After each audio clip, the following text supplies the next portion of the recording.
Bit of Kenny. Gone for a bit of a treat. Mum had left me a blank cheque for emergencies, and it was an emergency, so I used it. And Bill's gone to put it in the bank. I think he's very relieved.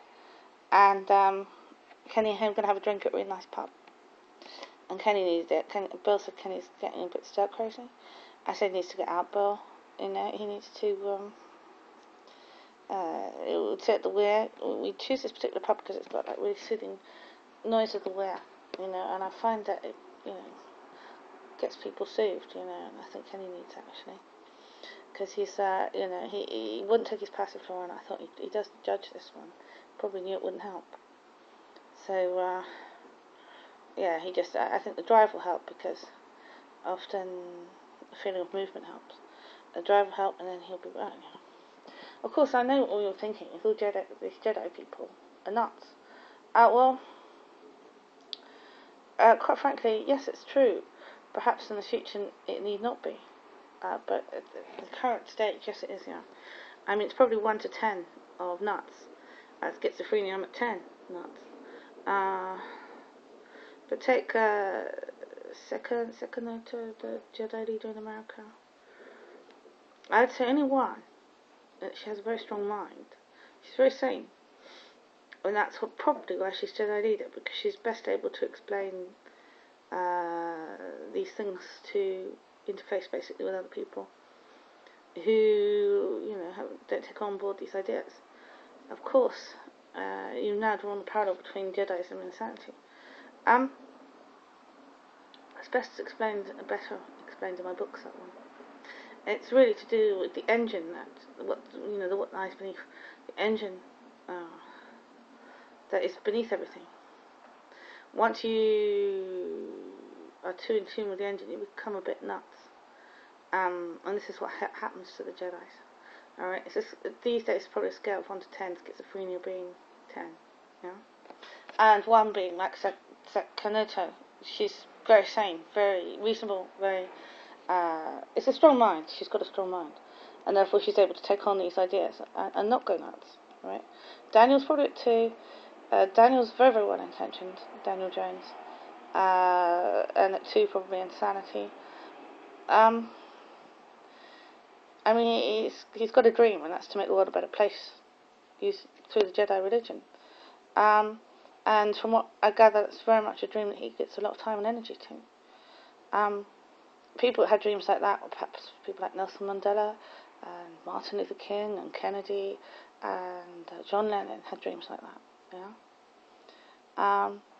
And will he ever achieve it? I don't think it matters to him if he does, because there are other people like that who want to make the world a better place. It doesn't matter to them whether they do achieve it. They're just going to keep trying, you know? They're going to keep trying to make the world a better place. Of course, the person thinks, does that mean they want to give an individual help? No, they're seeing the world as a whole. They want to make the whole world as a whole a better place. Yeah? There's always an element of self-sacrifice here which comes across in him. And of course, it was Jesus self-sacrificed to make the world a better place. Yeah, and all of those people I mentioned. Yes, there's a sacrifice involved, which is why I perhaps jokingly said the Messiah. Yeah, that's obviously very strong parallels there. Yes, if Kennedy was shot, you know. However, do they need to be hurt? They aren't always. They aren't always hurt. I don't suggest anyone go about hurting Daniel. Will it help? No, it won't. No, of course it won't help. Make the world a better place if you're going to hurt Daniel. There are a lot of people like that. There are a lot of people like Jesus, basically. Alright? A lot of people... The cross is there already. Right? There's no need to go and find them a cross. They've got one already. The cross is the fact that they are sacrificing so much of themselves to make the world a better place. The cross is happening already. Yeah? There's no need to go and find them another one. You know, it makes me think of Life of Brian, that go and find him a cross, you know, he's Jesus. No, honestly, he's got his own already. And that is probably bears heavily on him. And he's not the only one. There are many, many like him. Many, many. Rows of crosses on earth. People want to make the world a better place, and they're sacrificing a large amount of everything they have for it, yeah? Okay? It's always worth admiring, yeah? And as for being the Messiah, if ever the Jedi religion became a big thing, yes, it could be considered as such. So that wasn't a joke when I said that Daniel's the Messiah. Certainly to the Jedis. Yes, he would be. Anyhow, as for being good looking, so was Jesus. Why do you think he caused such a stir amongst the females in biblical times?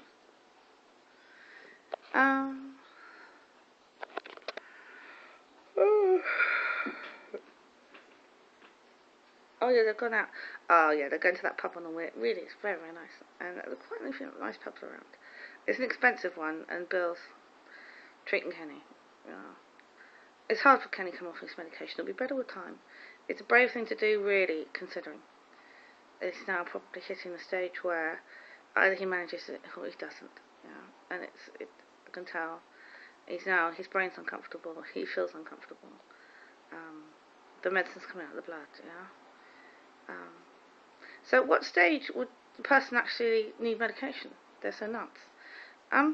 For a start, don't worry about it. Those people following Jediism, don't worry about it at all. What brings on all mental conditions, right, is stress. Uniquely stress, alright? It all starts with a mental breakdown. You can be as la-di-da as you can about weird ideas, alright? Weird as you like with ideas, alright? It's only at the stage which the person is under stress, and that could be from any point of view, any angle, nothing to do with Jediism, right? That a person actually needs medication and ends up becoming a psychiatric patient, okay? But the parallel occurred is that what the Jedis are looking at is the same engine as the psychiatric patients are looking at, alright? And that's where the parallel occurred, alright? That's where I drew the parallel.